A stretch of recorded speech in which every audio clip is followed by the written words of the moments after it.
Hello, good evening, everybody. So once again, I welcome all of you in today's current affairs. Okay, so it is the first day of the new year, 2026. Okay, so I have got some articles from the Hindu newspaper today for all of you. But before starting today's current affairs discussion, I want to ask you people, how many of you have set a new year resolution?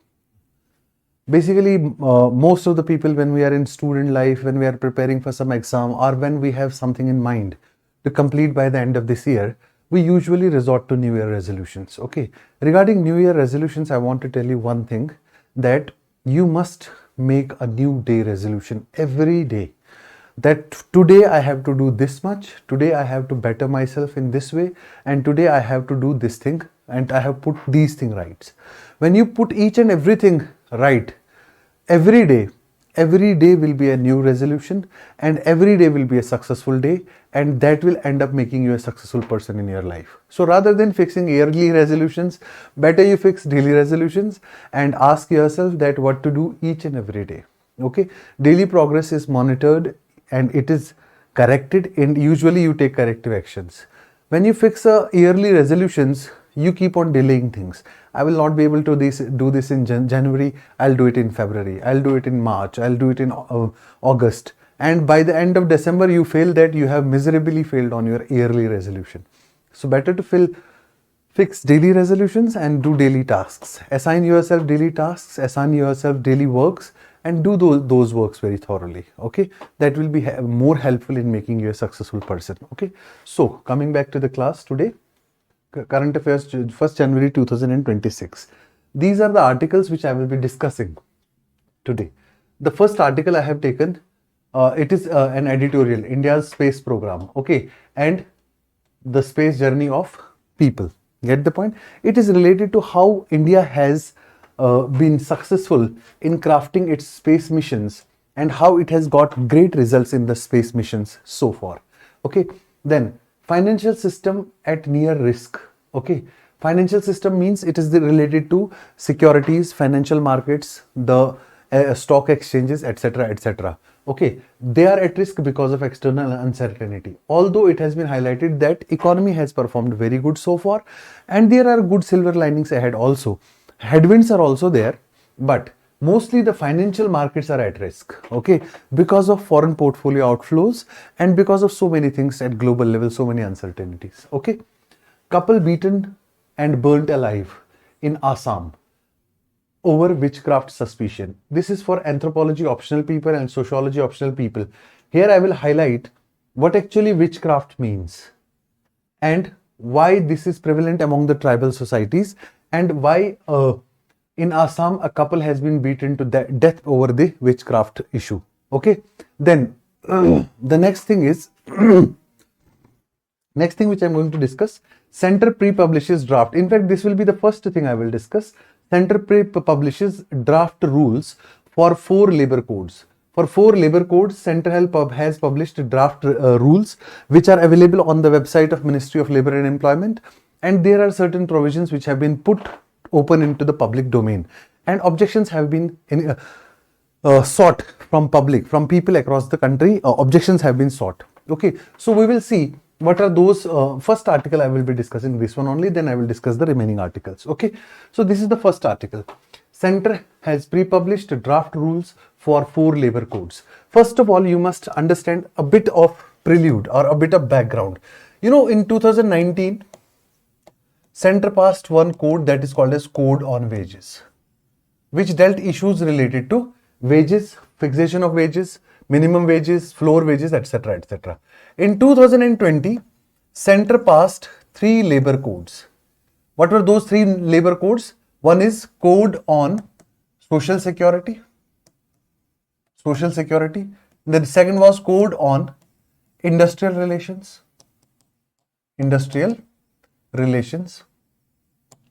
Then the next one was Code on Occupational Safety,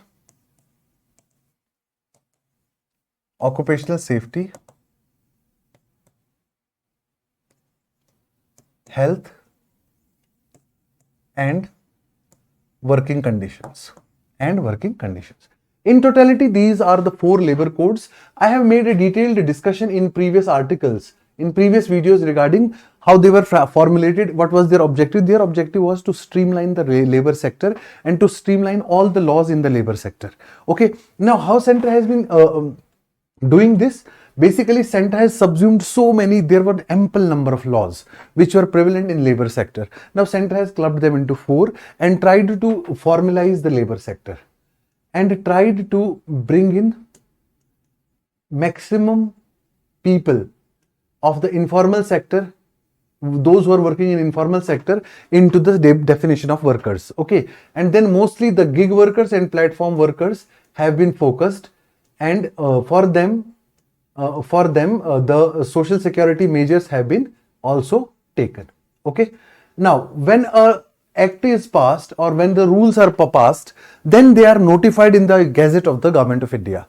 So last month the notification took place. Now we have made draft rules. They will be put into consultation. Once public opinions are received, then necessary modifications will be done, and then finally they will be published as actual rules which will be implemented in the labor sector.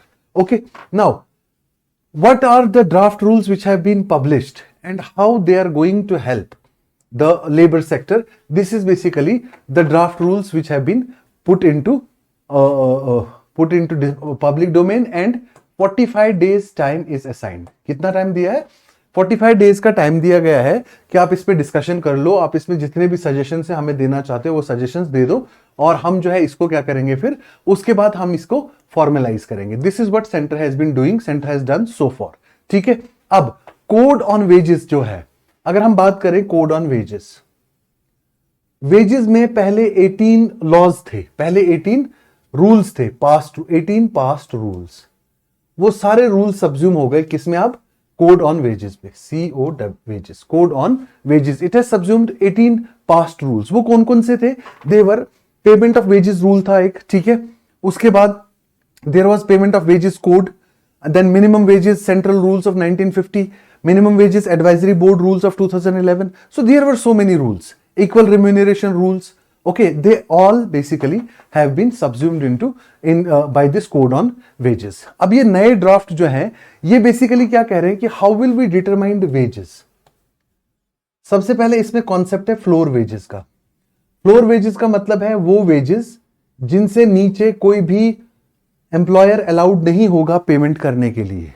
ये minimum payment होगा जो हर employer को अपने employ को देना ही देना होगा.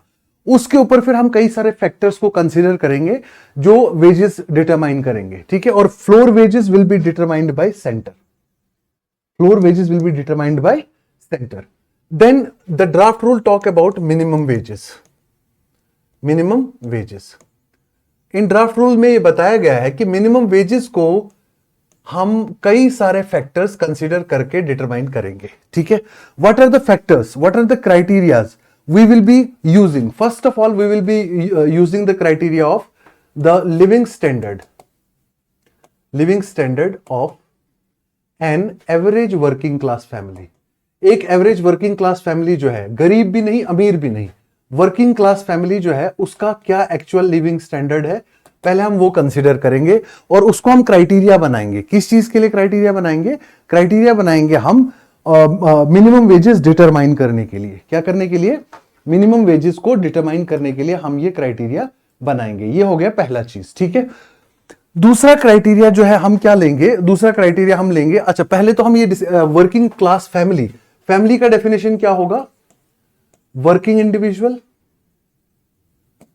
Individual plus spouse plus unmarried children, उसके अनमैरिड चिल्ड्रन. ये फैमिली का डेफिनेशन होगा जिस फैमिली के बेसिस पे हम क्राइटेरिया बनाएंगे वेजेस को डिटरमाइन करने के लिए. ठीक है, हाँ. उसके बाद हम इसमें कितने एडल्ट कंजम्पशन यूनिट मानेंगे? अनमैरिड इंडिविजुअल्स 2 और स्पाउस 1. तो ये हो गया 3 एडल्ट कंजम्पशन यूनिट्स. कितने? 3 एडल्ट कंजम्पशन यूनिट्स को हम मानेंगे. ठीक है, और हम ये मानेंगे कि रफ इनटेक ऑफ फूड कितना है? इनटेक 2700 किलो कैलोरीज पर पर्सन. Per day. ये वही वाला क्राइटेरिया है जो सुरेश तेंदुलकर कमेटी ने पॉवर्टी लाइन को डिटरमाइन करने के लिए यूज किया था। ठीक है, 2700 sorry not kilo calories, 2700 calories पर पर्सन पर डे, ये हम ले लेंगे। उसके बाद क्लोथिंग का भी हम ले लेंगे। 66 मीटर नॉर्मल क्लॉथ की कॉस्ट पर ईयर। एक साल में हम फैमिली को 66 मीटर का कपड़ा भी अलॉट रखेंगे पर ईयर। ठीक है, और हाउसिंग रेंट को भी हम इसमें कंसीडर करेंगे। Housing plus food plus clothing, ये सारी चीजों को हम कितना क्राइटेरिया देंगे? 10% क्राइटेरिया इसका भी रखेंगे। ठीक है, कितना? 10%। किस किस का? Housing expenditure, food and clothing expenditure. ठीक है, इलेक्ट्रिसिटी एंड मिसलिनियस एक्सपेंडिचर्स को हम 20% क्राइटेरिया देंगे। Electricity and miscellaneous expenditures 20% weightage. ठीक है, और नेक्स्ट वेटेज हम किसकी देंगे? चाइल्ड एजुकेशन, मेडिकल रिक्वायरमेंट, बाकी रिक्रिएशन। ठीक है, child education, medical requirement plus recreation requirement, इसको हम 25% वेटेज देंगे। तो ये क्राइटेरियाज होंगे इतने वेटेज के हिसाब से जिनमें हम मिनिमम वेजेस डिटरमाइन करेंगे। अब आपके हिसाब से क्या ये क्राइटेरिया सही है? मेरे हिसाब से इसमें ऑलमोस्ट हर एक्सपेंडिचर आ गया है। Living standard, average living standard, food, nutrition, cloth, ठीक है, housing and clothing and food, electricity and miscellaneous, miscellaneous में आपका इंटरनेट वगैरह सारी चीजें आ गई, education, child education, medical recreation. ठीक है, वेटेज तो इतनी दोगे, लेकिन ये international council, Indian council of medical research बताएगा इसका मॉनेटरी वैल्यू कितना होगा फूड 2700 कैलोरीज का। ठीक है, तो इसके ऊपर बेसिस हम डिटरमाइन करेंगे मिनिमम वेजेस। क्या डिटरमाइन करेंगे हम? Minimum wages. ठीक है, और इसके अलावा मिनिमम वेजेस को डिटरमाइन करने के लिए कुछ और क्राइटेरियाज इन ड्राफ्ट रूल्स में बताएं। क्या क्या? ज्योग्राफिकल एरिया जहां पे बंदा काम कर रहा है, क्योंकि वहां की रिक्वायरमेंट क्लोथिंग की अलग होगी। विंटर वाले एरिया की, हार्श विंटर वाले एरिया की, समर वाले एरिया की winter clothing, electricity, food, plain area, city area, hilly area, village area अलग होगा। इसलिए हम ज्योग्राफिकल एरिया जहां पे काम कर रहा है वर्कर, वहां वो चीज को भी कंसीडर करेंगे। ठीक है, नेचर ऑफ वर्क उसको भी कंसीडर करेंगे, nature of work. Okay, plus worker type. Worker type क्या होता है? स्किल्ड, सेमी स्किल्ड, अनस्किल्ड, ये सारी चीजें जो है हम कंसीडर करेंगे जब हम लेंगे मिनिमम वेजेस का, मिनिमम वेजेस का। ठीक है, और स्किल को कैसे डिटरमाइन करोगे? इसके लिए रूल्स कहते हैं कि इसके लिए हम टेक्निकल कमेटी भी बनाएंगे जो हमें बताएगी कि वर्क का नेचर कैसा है। यहां पे स्किल्ड वर्कर की जरूरत है, अनस्किल्ड वर्कर की जरूरत है, सेमी स्किल्ड वर्कर की जरूरत है, तो एक टेक्निकल कमेटी भी हम इसके लिए बनाएंगे। This is all what has been notified in the rules. ठीक है, उसके बाद सेंट्रल एडवाइजरी बोर्ड बनाएंगे हम। ठीक है, जो फ्लोर वेजेस, ये तो हो गया मिनिमम वेजेस। मिनिमम वेजेस की उसके अलावा फ्लोर वेजेस, फ्लोर वेजेस मतलब मिनिमम वेजेस से भी कम हो सकती हैं वो वेजेस जिससे नीचे कोई भी वर्कर पेमेंट रिसीव नहीं करेगा। कोई भी एम्प्लॉयर अपने एम्प्लॉय को उससे नीचे पेमेंट नहीं देगा। This is called floor wages. और फ्लोर वेजेस के लिए हम बनाएंगे एक सेंट्रल एडवाइजरी बोर्ड। हम बनाएंगे क्या? सेंट्रल एडवाइजरी बोर्ड, जो गवर्नमेंट को रिकमेंडेशन देगा कि क्या होना चाहिए floor wages, minimum floor wages. और सेंट्रल ये मिनिमम फ्लोर वेजेस क्या क्या करेगा कंसीडर? फ्लोर वेजेस को डिसाइड करने के लिए ये 3-4 चीजें जो है प्राइमरी, जैसे standard of living, food, shelter, shelter means housing, clothing etcetera, ये सारी चीजें डिसाइड करेंगे और उसी के बेसिस पे बताएंगे कि क्या होना चाहिए एक्चुअल फ्लोर वेजेस, क्या होने चाहिए एक्चुअल फ्लोर वेजेस। ठीक है, उसके बाद ये तो हो गया कोड ऑन वेजेस। इसमें फ्लोर वेजेस, मिनिमम वेजेस के कॉन्सेप्ट, क्राइटेरियाज ये ड्राफ्ट रूल्स में आया। ठीक है, फिर सोशल सिक्योरिटी के बारे में बताया गया कि जो कोड ऑन सोशल सिक्योरिटी, वो मैं इस बॉक्स में लिख रहा हूं, code on social security. 12 existing rules को इसने सब्ज्यूम किया, 12 एग्जिस्टिंग रूल्स, जैसे पेंशन रूल्स थे या फिर एम्प्लॉयज प्रोविडेंट फंड रूल्स थे, ठीक है, ग्रेजुइटी रूल्स थे, ठीक है, building and other construction worker social security rules थे, ठीक है। तो इन रूल्स में उन्होंने कहा कि we will form a national social security board. हम क्या बनाएंगे? National social security board. Social security means security apart from the job, ठीक है, जैसे पेंशन है या नहीं है, हेल्थ इंश्योरेंस है या नहीं है, ओल्ड एज के लिए क्या सिक्योरिटी प्रोवाइड कर रहे हैं, in case of death family के लिए क्या प्रोवाइड कर रहे हैं, ठीक है, these are called social security measures, ठीक है। और इसमें क्या कहा उन्होंने कि हम नेशनल सिक्योरिटी बोर्ड कंस्टिट्यूट करेंगे जिसमें हर सेक्टर के मेंबर्स होंगे और खासकर अनऑर्गेनाइज सेक्टर के भी मेंबर्स होंगे और वर्कर एसोसिएशन के मेंबर्स होंगे, एम्प्लॉयर्स एसोसिएशन के मेंबर्स होंगे, ठीक है, गिग और प्लेटफॉर्म वर्कर्स के मेंबर्स भी होंगे। 5 मेंबर्स स्पेसिफिकली बताए गए हैं, गिग और प्लेटफॉर्म वर्कर्स से होंगे जो डिसाइड करेंगे सोशल सिक्योरिटी क्या करना है। और यह कहा गया है इसमें कि हर वो ऑर्गेनाइजेशन जहां 50 से ज्यादा लोग एम्प्लॉयड हैं वो क्या करेंगे, वो चाइल्ड के लिए, वर्किंग वुमेन के लिए, चाइल्ड के लिए क्रिच फैसिलिटीज भी प्रोवाइड करेंगे अगर उनका बच्चा 6 साल से छोटा है। क्रिच फैसिलिटी मींस उनके लिए वहां पे फैसिलिटी, उनके लिए रेयर एंड केयर के लिए फैसिलिटी, कभी कभी ब्रेस्ट फीड करना हो बच्चे को उसके लिए facility, these are called creche facility, ठीक है।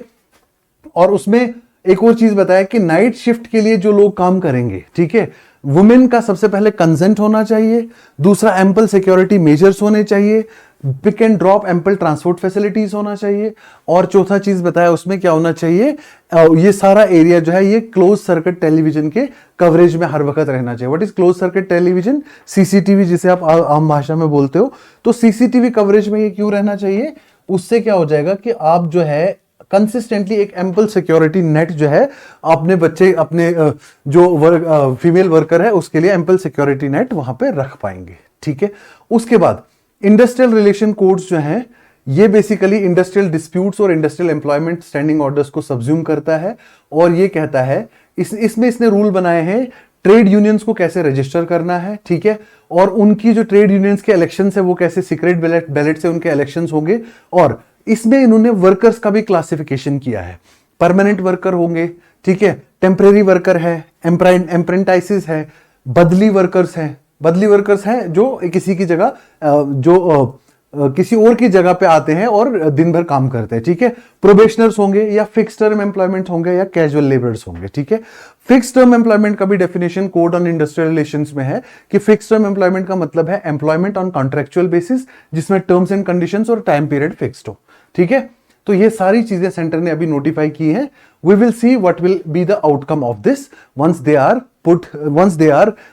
Published after the objections. ठीक हो गया। ये पहला आर्टिकल था, थोड़ा ज्यादा डिटेल मैंने इसलिए डिस्कस किया क्योंकि अब ये क्लोजिंग की तरफ जा रहे हैं लेबर कोड्स, ठीक है। नेक्स्ट है इंडिया का स्पेस प्रोग्राम, लोगों की स्पेस जर्नी। लोगों की स्पेस जर्नी क्यों? क्योंकि आपने देखा maximum missions which were manned towards space they were manned by people, they were manned actually, manned मतलब उसमें इंसान गए हैं, पहले की तरह जानवर नहीं भेजे गए, जैसे पहले शीप का या डॉग का जो स्पेस जर्नी हुआ है वो नहीं, ठीक है। शुभांशु शुक्ला जून 2025 में इंटरनेशनल स्पेस स्टेशन में इंडिया का झंडा लेकर पहुंचते हैं, ठीक है। हमारे प्राइम मिनिस्टर साहब उनसे वहां पे बात भी करते हैं और ये कहा कि ये हमारे अमृतकाल का एक डिफाइनिंग चैप्टर है, ठीक है। अमृतकाल टर्म जो है, अमृतकाल ये टर्म हमेशा आप न्यूज़पेपर में देखोगे, ये किसके लिए यूज किया जा रहा है Amritkaal? It is a period from India at 75 to India at 100, India at 75 to India at 100, this period is called Amritkaal. यही पीरियड हमने फिक्स किया है और हमने कहा है कि बाय 2047 हम क्या होंगे, एक डेवलप्ड कंट्री होना चाह रहे हैं, दैट इज विकसित भारत। उसमें अलग अलग सेक्शंस में हमें रिफॉर्म्स करने की जरूरत है, जो मैं ऑलरेडी डिस्कस करता रहता हूं टाइम टू टाइम। आज हम स्पेस की बात कर रहे हैं कि स्पेस में इंडिया का कैसे जो है। उसके बाद अगर आप देखोगे ये 2025 में हमारा लैंडिंग इंटरनेशनल स्पेस स्टेशन के ऊपर, 2023 में हमारा चंद्रयान 3 का काम क्या है, वो सॉफ्ट लैंडिंग किया साउथ पोल के पास, ठीक है। उसके बाद 2019 में चंद्रयान 2 जिसने प्रिसीजन के साथ मैप का जो है मून का मैपिंग किया, ठीक है। उससे पीछे अगर हम जाएंगे 2008 में चंद्रयान 1, ठीक है, जिसने प्रेजेंस ऑफ वाटर मॉलिक्यूल्स बताया, कहां पे, मून के ऊपर, ठीक है। तो इसकी वजह से जो है इंडिया का काफी ज्यादा ग्लोबल लेवल पे अच्छा कंट्रीब्यूशन हुआ स्पेस एक्सप्लोरेशन में, और इंडिया को यह भी माना जाता है कि ये स्पेस में एक ग्लोबल पार्टनर जो है वो इंडिया बन सकता है। क्यों? क्योंकि इंडिया के रॉकेट्स के ऊपर अभी तक 400 से ज्यादा फॉरेन सैटेलाइट्स, 400 फॉरेन सैटेलाइट्स जो है वो इंडियन रॉकेट्स के ऊपर जो है वो ऊपर स्पेस में जो है लॉन्च हो चुके हैं, ठीक है। और इंडिया फर्स्ट एशियन नेशन बना 2014 में, जब उसने मार्स के ऊपर एक मिशन मंगलयान, ठीक है, मिशन मंगलयान मिशन 2014, ठीक है। उसके बाद Aditya L1 mission, Aditya L1 mission of 2023, which gave valuable insights about the corona and also its impact on the space weather. Corona, one of the main portions of the sun's surface, ठीक है। तो ये सारी चीजें, ये जो मैंने टाइमलाइन बनाई डेट वाइज, इससे पता चला कि इंडिया का स्पेस एक्सप्लोरेशन में खूब ज्यादा हमारा कंट्रीब्यूशन है, ठीक है। लेकिन इसके बाद हमने आगे की तरफ जो हमारे टारगेट्स है वो ज्यादा बोल्ड है, ठीक है। आगे की तरफ हमारे क्या क्या टारगेट्स हैं, I will be telling you one by one, ठीक है। सबसे पहले हम जो आगे का हमारा ये है चंद्रयान 4 और 5, ठीक है। हमारा प्रपोज्ड है चंद्रयान 4 और 5। ये प्रपोज्ड है for proper exploration of moon, for proper exploration of moon, ठीक है। लूनर एक्सप्लोरेशन हमको ज्यादा करना है, ठीक है। और भारतीय अंतरिक्ष स्टेशन, हमने एक और डीपर एनालिसिस वीनस के लिए भी भारतीय अंतरिक्ष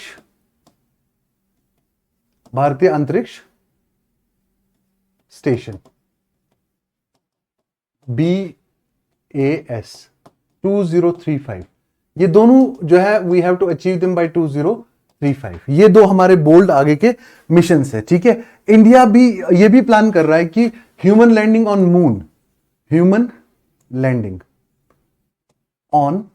मून, ये प्लान चल रहा है हमारा 2040 का। ये बेसिकली मैं आपको फ्यूचर स्पेस विजन बता रहा हूं इंडिया का, जो इस आर्टिकल में दिया गया है, ठीक है। और हमारे प्राइम मिनिस्टर साहब ने रिसेंटली क्या कहा कि 40 से 50 हम ट्रेंड एस्ट्रोनॉट्स का टीम प्रिपेयर करेंगे, जो स्पेस एक्सप्लोरेशन के लिए हमारे पास कभी भी अवेलेबल रहेंगे, ठीक है। और इससे क्या होगा, हमारे पास यंग सिटीजन जो है वो मोटिवेट होंगे स्पेस एक्सप्लोरेशन के लिए। और हमने ह्यूज बजट भी ईयरमार्क किया है अपने गगनयान मिशन के लिए, ठीक है। जैसे 20,000 करोड़ हमारे गगनयान मिशन के लिए हमने ऑलरेडी ईयरमार्क करके रखे हैं, ठीक है। इंडियन एयरफोर्स के पायलट्स भी उसी वजह से हम ट्रेन कर रहे हैं, ठीक है। अब ये सारी चीजें जो हैं साइंस एंड टेक्नोलॉजी के साथ जब हम अपना स्पेस मिशन को यूज करेंगे तो हम कई सारे सेक्टर्स हैं, जैसे डिजास्टर वार्निंग्स है, फिशरमैन गाइडेंस इक्विपमेंट्स हैं, ठीक है, क्रॉप यील्ड असेसमेंट है, इंश्योरेंस क्लेम्स है, ठीक है, रेलवे सेफ्टी एनहांसमेंट है, power and other infrastructural projects और पीएम गति शक्ति प्रोग्राम। तो ये सारे स्पेस मिशन जो हैं ये सिग्निफिकेंटली हमारे कई सारे प्रोग्राम्स में आप हमारी हेल्प करेंगे, ठीक है। फिशरीज, वेदर अलर्ट्स, फिशरीज हो गया, वेदर अलर्ट्स हो गया, ठीक है, crop assessment using the satellites, ठीक है, क्रॉप असेसमेंट, इंश्योरेंस, इंफ्रास्ट्रक्चर, ये सारे इन एरियाज में हमारा जो है स्पेस एक्सप्लोरेशन हमें काफी ज्यादा हेल्प करेगा, ठीक है। अब ये जो इंडिया के स्पेस सेक्टर का ट्रांसफॉर्मेशन है ये बहुत डेलिबरेटली हम कर रहे हैं, और ये हमारा बहुत ही जो है ये हमारा बहुत ही एक सेंस से लिया हुआ फैसला है और ये बहुत ही हमारा एम्बिशियस फैसला है। क्यों? क्योंकि हम कई सारे, इससे हमारे कई सारे स्टार्टअप्स भी जो है वो बूस्टअप होंगे। ठीक है, वो कौन से स्टार्टअप्स? जो इक्विपमेंट, स्पेस इक्विपमेंट के लिए बूस्टअप होंगे स्टार्टअप्स। ठीक है, फॉर स्पेस इक्विपमेंट और सैटेलाइट्स,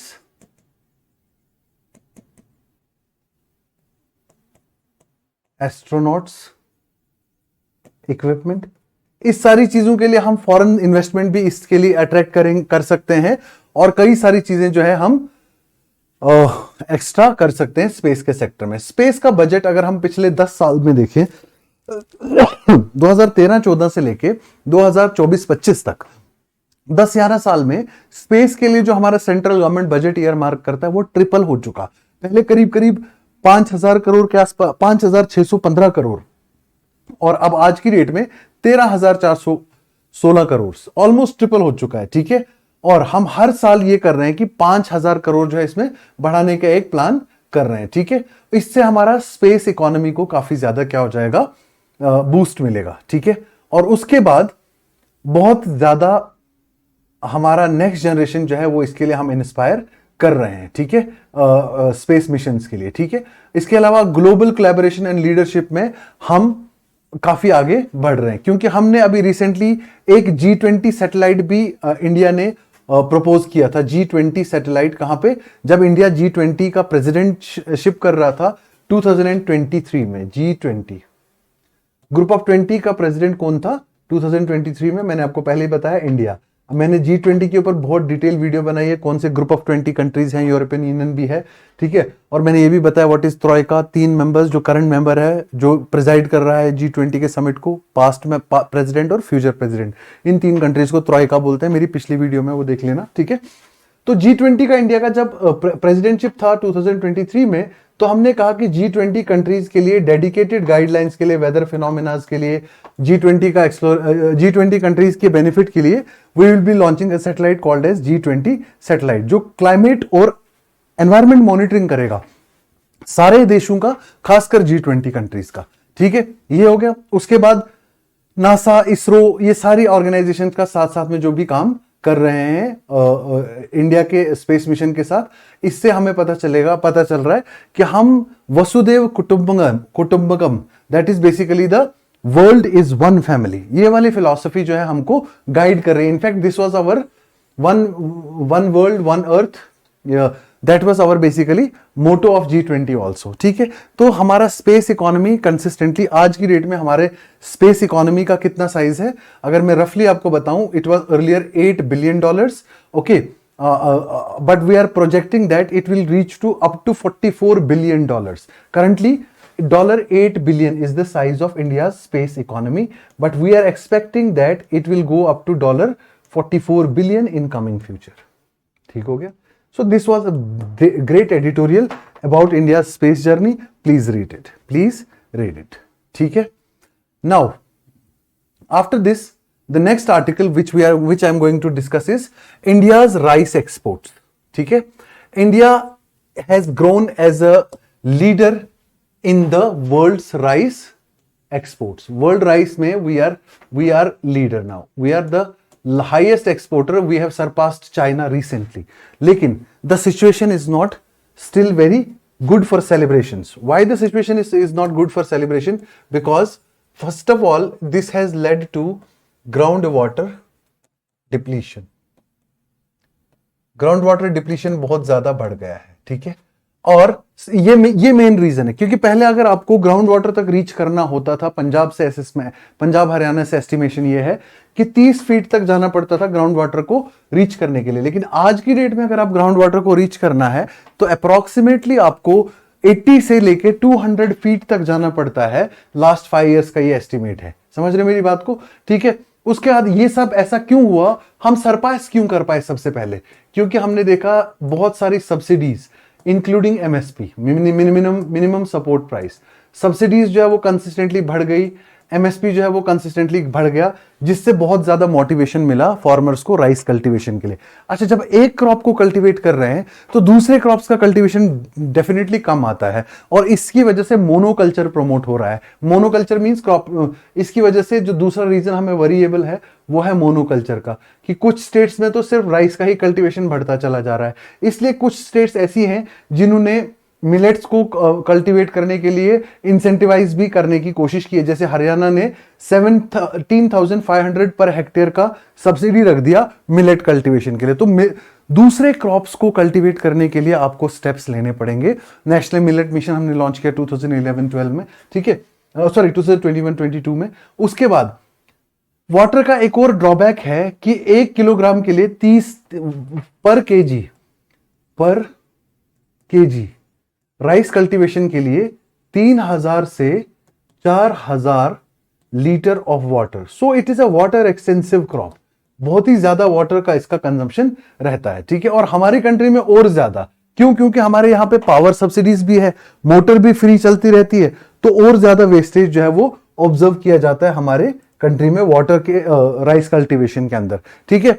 अब इस सब की वजह से क्या हो रहा है, हमारी कंट्रीज में, हमारी स्टेट्स में जितना वाटर, ग्राउंड वाटर रिप्लेनिश होता है उससे कई ज्यादा 35% ज्यादा या 57% ज्यादा, 2 स्टेट्स का यहां पे एग्जांपल दिया हुआ है कि एक जगह 35% ज्यादा और एक जगह 57% ज्यादा वाटर एक्सट्रैक्शन हो रहा है, जितना वहां का रिप्लेनिशमेंट कैपेसिटी है उससे ज्यादा, ठीक है।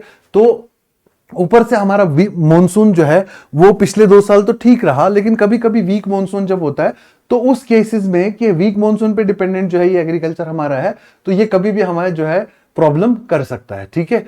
और इंडिया को international food policy research institute, ये बेसिकली वॉशिंगटन में लोकेटेड एक इंस्टीट्यूट है जो कहता है कि इंडिया जो है वर्ल्ड का one of the most water stressed countries है, और ये फार्मर्स को पे कर रही है ज्यादा कंज्यूम करने के लिए ग्राउंड वाटर को। किस फॉर्म में? सब्सिडीज के फॉर्म में, मिनिमम सपोर्ट प्राइस के फॉर्म में। इसलिए इस सब चीज में ये बताया कि भले ही हम राइस के एक्सपोर्ट में नंबर 1 हो गए, लेकिन ये कोई ऐसी चीज नहीं है जिसे आप चेरिश कर सको, जिसे आप इसके लिए, इससे आपको थोड़ा सा वरीड भी होना चाहिए because of the ground water depletion and also because of the monoculture promotion, ठीक हो गया। उसके बाद नेक्स्ट आर्टिकल जो है, फाइनेंशियल सिस्टम हमारा जो है वो काफी ज्यादा रिस्क में है बिकॉज एक्सटर्नल अनसर्टेनिटी बहुत ज्यादा है। क्या एक्सटर्नल अनसर्टेनिटी है? हमारे यूएस के साथ बहुत ज्यादा रिलेशंस अच्छे नहीं है, ठीक है। फाइनेंशियल मार्केट्स जो है वो ग्लोबल रिस्क्स के लिए हमेशा ससेप्टेबल है।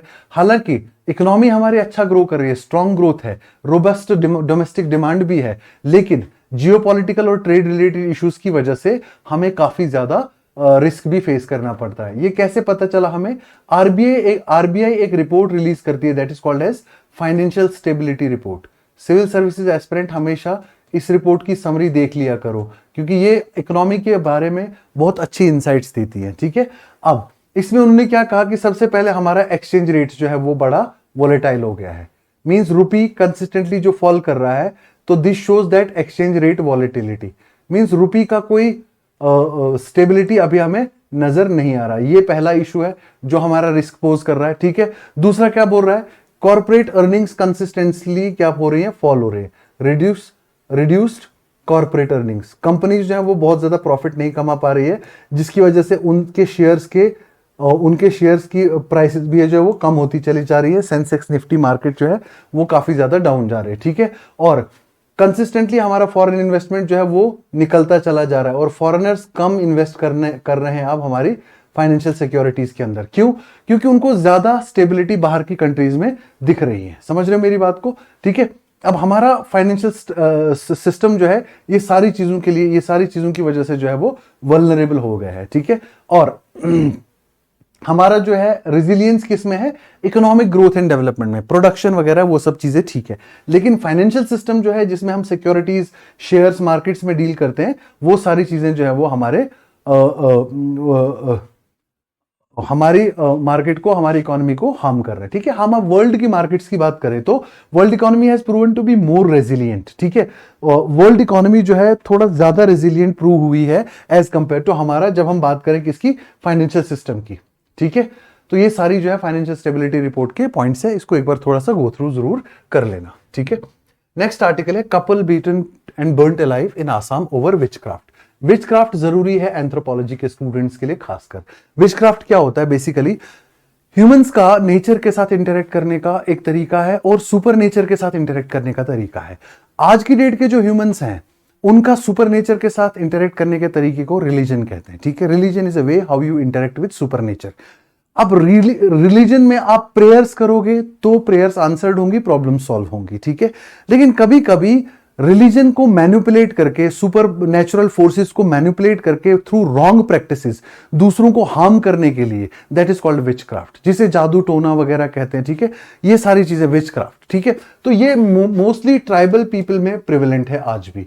ब्लैक मैजिक से इंस्पायर्ड होता है, ठीक है, मोस्टली ट्राइबल पीपल, और वो भी नॉर्थ ईस्टर्न की स्टेट्स में, ठीक है। अब नॉर्थ ईस्ट की एक स्टेट है आसाम, जहां पे लोगों को शक हुआ कि गार्दी बवरा एंड मीरा, गार्दी बिरोवा एंड मीरा बिरोवा ये कपल है, उनको ये डाउट रहा कि ये विचक्राफ्ट प्रैक्टिस करते हैं और ये कई सारे लोगों को क्या करते हैं, हार्म करते हैं उससे। उन्होंने क्या कर दिया, उनका घर जाके जला दिया और उनको भी क्या कर दिया, किल कर दिया। अब ये जो विचक्राफ्ट की प्रैक्टिस है, आसाम में हमेशा ये चीज प्रॉब्लम रही है कि विच हंटिंग की काफी ज्यादा इश्यूज रहे हैं ओवर द डिकेड्स। और हालांकि वहां पे विचक्राफ्ट को रिलेटेड डील करने के लिए एक एक्ट भी है, that is called as witch hunting, hunting the witches, witches means individuals who practice witchcraft, black magic sort of thing, huh? Witch hunting, prohibition, prevention and protection act of 2015. This can be given as an updation in anthropology optional कि हम witchcraft को जो है consistently एक global rising problem के रूप में देख रहे हैं, particularly in the tribal belts and north eastern states of country. तो जहां पे ये सारे इश्यूज जो है वो हो रहे हैं, तो इसके लिए ऐसे लॉज भी हम बना रहे हैं, ठीक है। लेकिन स्टिल सेंसिटाइजेशन, सुपरस्टिशन के अगेंस्ट लोगों को सेंसिटाइज करना, ये सारी चीजों की जरूरत है। और ये सारी चीजें होती हैं स्प्रेड ऑफ एजुकेशन से, मॉडर्न एजुकेशन कैसे स्प्रेड की जाए इन पैकेट्स में, ठीक है। This is all you need to know from today's class. Thoroughly इसको मैंने स्टडी किया, मैंने डिस्कस किया, ठीक है। So thank you so much for